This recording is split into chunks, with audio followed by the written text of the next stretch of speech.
unadulterated loathing for your face, your voice, your clothing. Let's just say I love it all. Wicked Part 1 was a global cinematic smash last year, but it only told half the story. The much-anticipated Part 2 arrives in theaters this week. Rocca follows the yellow brick road to meet the wizard behind the music.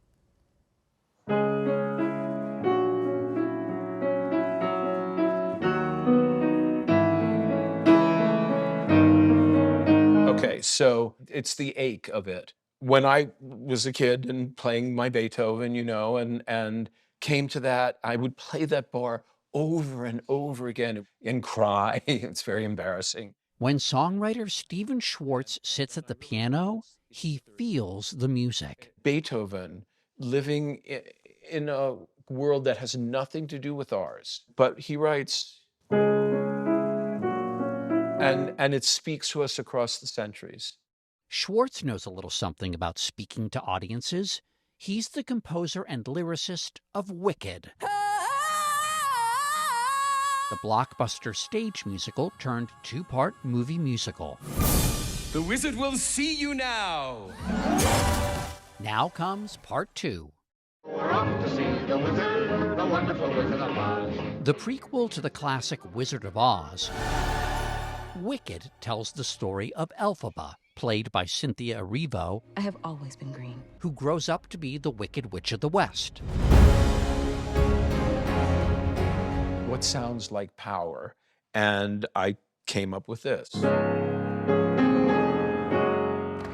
my goodness, it's really her. And the bubbly Glinda. Actually, it's Glinda. Played by Ariana Grande, who becomes the Good Witch of the North. Popular. I'll help you be popular.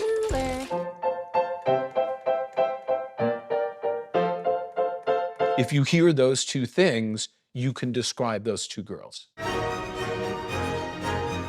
Schwartz has been telling stories through song for over 5 decades. My sort of glib joke where people say, like, how you write a song, I just say, tell the truth and make it rhyme. Tell the truth. And if I can be honest enough, then that'll speak to other people. This was the theater that I wanted, because if you look out there, see how intimate it is.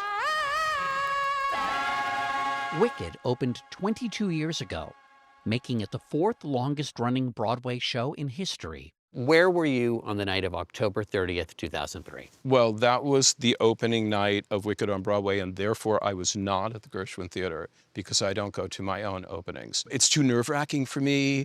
I don't like the opening night parties where everybody's just waiting to hear what reviews come in. I'm working with my Rodgers and Hammerstein. It's just packed into one person. You're gonna be popular. Kristin Chenoweth originated the role of Glinda on Broadway. Those champagne wishes. She and Schwartz have reunited for the recently opened new musical, The Queen of Versailles. And caviar dreams. There's not 5 of him, there's one. He's an original, he's singular, and there's nobody else like him. Stephen Schwartz grew up on New York's Long Island. A prodigy, he attended the prestigious Juilliard School as a high schooler. Just after college, he collaborated on the musical that became his first big hit, Godspell. Prepare ye the way of the Lord. That's from the 1973 movie version. The musical features a ragtag group who help Jesus tell various parables. It's a musical with Jesus as a central character. You're a Jewish guy. Did you think, well, all right, I'll give it a go? I mean, I think one of the things that made Godspell work was the fact that I didn't know a lot of those stories. So I think I came to it with a kind of fresh eye about not preaching to the converted, so to speak. In 1972, Schwartz brought that fresh eye to the story of Pippin. There was this little opening thing that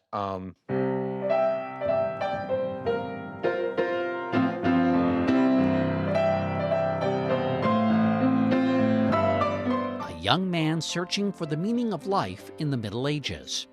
I don't know what's going to happen when I sit down. I'm like, oh, I'm going to do that. It's this magical process where I don't know what's going to come out of my fingers. Hit number 3, 1974's The Magic Show, starred magician Doug Henning. Schwartz was 3 for 3, with all 3 playing simultaneously on Broadway when he was just 27, a theatrical trifecta that he described as very dizzying. The truth is, when you're very young and unprepared for success, it can be difficult to handle. It was difficult for me to handle. How so? I think I got quite full of myself. I got kind of difficult to deal with. I kept thinking, well, why isn't everybody just doing exactly what I say? I lost somewhat the ability to collaborate. It took some failures to kind of learn how to deal with both success and failure. The failures came in short order, a fourfecta of flops. You haven't always been Critics' Choice. I'm almost never Critics' Choice. What is that about? I have no idea. I mean, I'll be frank about it. I wish I got Steve Sondheim's reviews. But listen, as great as he was, his shows didn't run the way yours have. Yeah, the grass is always greener. In the early 1990s, Schwartz stepped away from the piano. Had you quit Broadway? Absolutely, 100%. Did you worry that you were out of juice? Totally, yeah. And in the 90s, I actually went back to school and started, I was pursuing a degree in psychology. You're kidding. I was going to become a therapist. Studying to become a therapist turned out to be quite therapeutic. I think the time away reminded me of how to behave myself and how to collaborate and how to deal with other people and not just come in like a bull in a china shop. Have you ever heard the wolf? When he returned to songwriting, it wasn't for Broadway, though, but for Hollywood, writing the lyrics for Pocahontas. Can you sing with all the voices of the mountain? Can you paint with all the colors of the wind? The Hunchback of Notre Dame, Enchanted, and music and lyrics for The Prince of Egypt. There can be miracles when you believe. He picked up 3 Academy Awards along the way. I mean, feel this. Whoa, that's heavy. Okay.